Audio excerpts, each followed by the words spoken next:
Dear all, I am delighted to present my paper titled Culture and Conservation Redefining Museum Through Indigenous Narratives. It is within the framework of museums, inclusion, and sustainable development goals. My focus is on how we can reshape museums as inclusive space to amplify indigenous voices.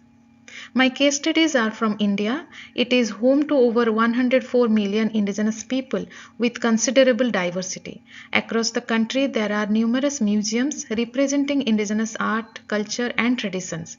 The question is how this space can better align with the value of equality, diversity, and inclusion, and the code of ethics of the International Council of Museums.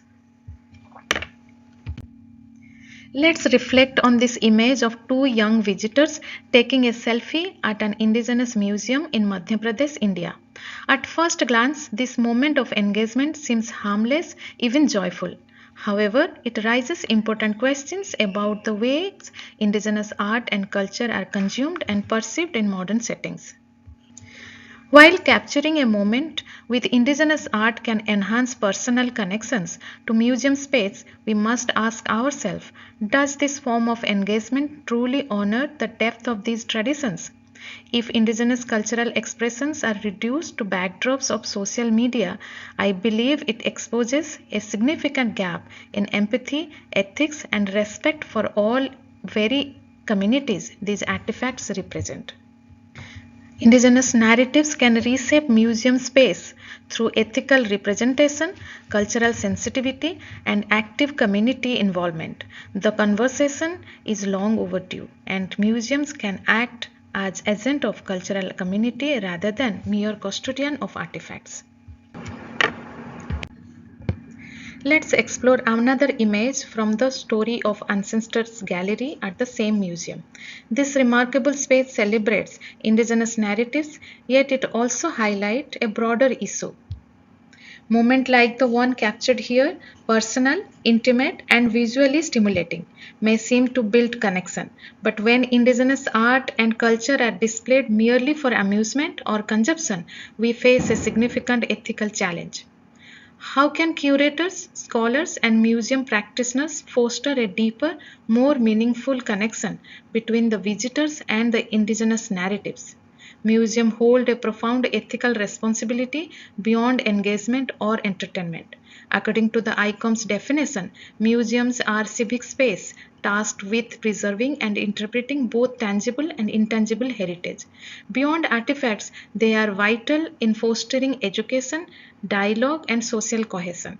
By sustaining both material object and living traditions, museums help ensure the community to thrive for future generations. To fulfill this, museum must be inclusive space that promote intercultural and intergenerational dialogue. Through sustainable practices, they can safeguard heritage while advancing social justice and inclusion. Some critical questions that lies at the heart of redefining museums through indigenous narratives. How can museum collections respectfully represent indigenous cultural and linguistic diversity? Many indigenous communities are marginalized when their artifacts or stories are displayed in a way that do not resonate with their cultural significance. How can museums redesign their space sustainably, honoring community heritage without imposing external aesthetics? Indigenous communities often see their land, artifacts, and histories as interconnected. How can museums maintain this relationship, becoming steward of living cultures rather than just a relic of the past or exotica? How can designers and curators understand and represent community values and aesthetics without othering them? Framing indigenous cultures as exotic compared to a dominant cultural narratives has historically been a challenge in Indian museum space. Indigenous artists and cultural custodians must be at the center of museum design, co-creating exhibits that reflect their worldviews, aesthetics, and identities. Engaging in these questions will open the path to transforming museums from passive repositories into active space for cultural exchange, social justice, and sustainability. As we move forward in our discussion on the intersection of culture and conservation, it is crucial to address the process of decolonization. While the return of cultural heritage to indigenous communities is essential, decolonization extends to contextualizing narratives, ensuring that historically marginalized voices are represented and heard. Decolonization is about reshaping the way stories are told, not only within museums but also in the broader public sphere. We must engage actively in efforts that transform space, both physical and intellectual, into platforms for justice, cultural understanding, and real representation. These efforts are not confined to museum walls but must permeate into everyday life from urban public space to educational curriculum. An essential aspect of this process is the creation of contemporary narratives that reflect the current realities and aspirations of indigenous and marginalized communities. The image illustrates an art installation at Raipur Airport in Chhattisgarh, a state in India with one of the highest indigenous population. What stands out is the central focus on a horse, an animal that holds no cultural relevance to the communities of the state. Created by outsider, this installation starkly highlights the disconnect between the state identity and its representation, which lack any reflection of the local people.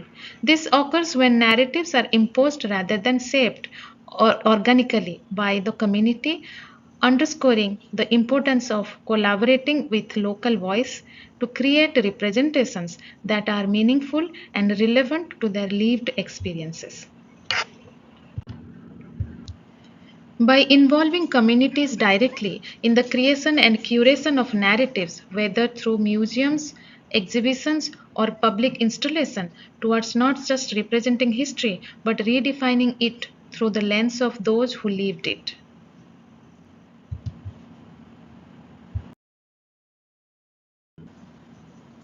My teaching is in museum studies at Kalinga Institute of Social Sciences, the largest indigenous institute in the world with over 40,000 indigenous students. I facilitated learning through academic excursion to various museums in Bhubaneswar, Odisha to provide students with hands-on experiences in museum environments. The reality was more complex and revealing. During these visits, it became apparent that the students, all from indigenous communities, were engaging in a critical analysis of the displays and exhibits but were struggling to find a personal connection to them. During our visit to the Odisha State Indigenous Museum, we focused on how museums, which aim to safeguard and present indigenous cultures, are perceived by the very people whose culture are being showcased. There is a critical gap between the museum's portrayal of indigenous culture and the students' lived experience. They felt disconnected. This alienation and redressal is the focus of my current research. As the students experienced a cultural disconnect, they expressed feeling as though they were encountering a foreign culture, even though the artifacts and narratives were meant to represent their own communities. The dominant languages used in the museum's written displays further alienated the students, creating a barrier to their deeper understanding and engagement. This experience highlighted the need for research on a more inclusive representation in museums. A prerequisite is a critical look at how museums can either empower or alienate indigenous audiences. My research is shaped by theories of decolonization and contextualization that are grounded in the practical experiences of indigenous students as they navigated these museums spaces. I conducted a series of museum visits across Delhi, Bhopal, and Odisha to expand my understanding of how indigenous culture are presented, interpreted, and represented within public institutions. In Delhi, which is the capital of India, I visited several key museums: the Red Fort Biennale, which offered an intersection of art and heritage; the Kiran Nadar Museum of Art, focusing on contemporary Indian art; the National Craft Museum and Hastakala Academy, which showcase India's vast craft tradition; the National Rail museum to see how the narratives of technological heritage is presented. In Bhopal, I explored the Indira Gandhi Rashtriya Manav Sangrahalaya, a national museum dedicated to human evolution and cultural diversity. In Madhya Pradesh, Tribal Museum, which represents indigenous art and culture. In Odisha, I focused on the State Tribal Museum, where indigenous artifacts are showcased but often removed from their original context. The Odisha Natural History Museums and Kalabhumi Museums, which provided contrasting views on heritage and culture.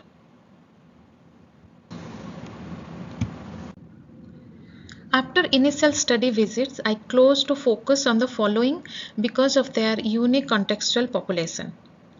In Odisha, which is a home to 68 distinct indigenous groups, making it one of the most diverse states in terms of indigenous culture. It has a deep connection with the natural resources and indigenous spirituality, with Lord Jagannath worship having its root in the Sabara indigenous community. In Madhya Pradesh, on the other hand, has one of the largest indigenous population in India, with 21% being indigenous.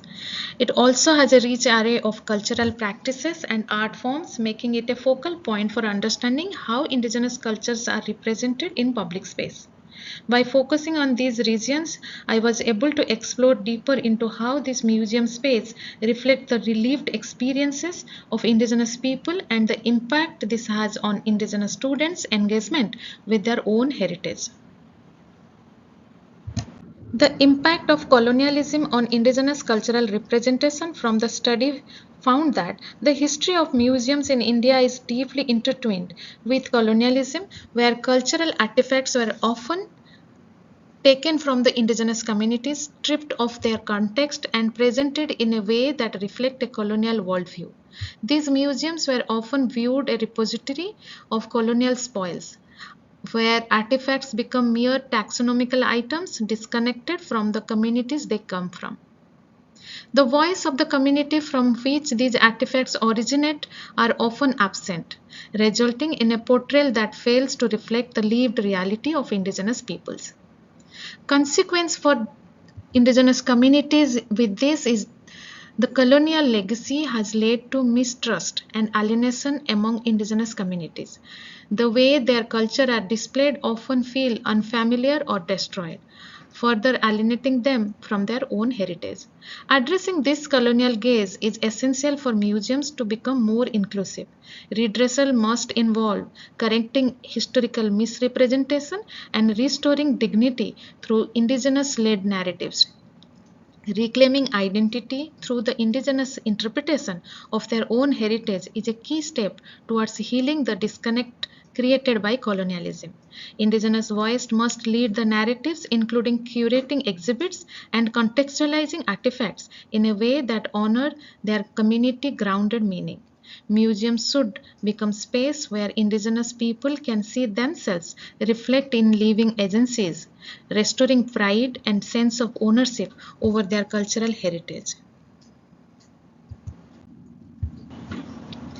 In discussing the importance of decolonizing museum practices, it is essential to focus on integrating the first voice approach, as well as incorporating culture, environment, and community participation. The term first voice became popular from Professor Gala's 2008 article, The First Voice in Heritage Conservation. The concept emphasizes the crucial role of indigenous and local communities in actively participating in the curation of their own cultural heritage. By prioritizing these communities' perspectives, museums can better represent their narratives and ensure that their cultural expressions are realistically portrayed. First Voice empowers the people whose heritage is being represented to speak for themselves. It ensures that their lived experiences, cultural expressions, and values are naturally reflected. Moving forward, decolonizing museum practices also involves integrating cultural and environmental narratives into exhibits and programs. Cultural heritage is not only about artifacts, it includes landscapes, ecosystem, and the relationship between people and their environments. By incorporating these narratives, museums can provide a more holistic and accurate representation of heritage, one that goes beyond isolated objects and address the broader context of identity and sense of place. Consider the example of the Rath Yatra festival. This annual celebration in Odisha is a living, evolving tradition with roots in indigenous knowledge system of the Sabara. Each year, the community engages in these vibrant festivals, adapting and enriching it as time progresses. This dynamic nature of the Rath Yatra underscores how tradition can remain relevant and active, continuously reflecting the community's ongoing cultural practices. In contrast, indigenous cultures often face static or frozen in time representation in museums. By moving beyond such static representations and integrating living cultural practices, museum can foster a deeper understanding of the vibrant and ongoing nature of indigenous heritage. To effectively decolonize museum practices, a significant shift is needed from passive to more collaborative, community-driven model.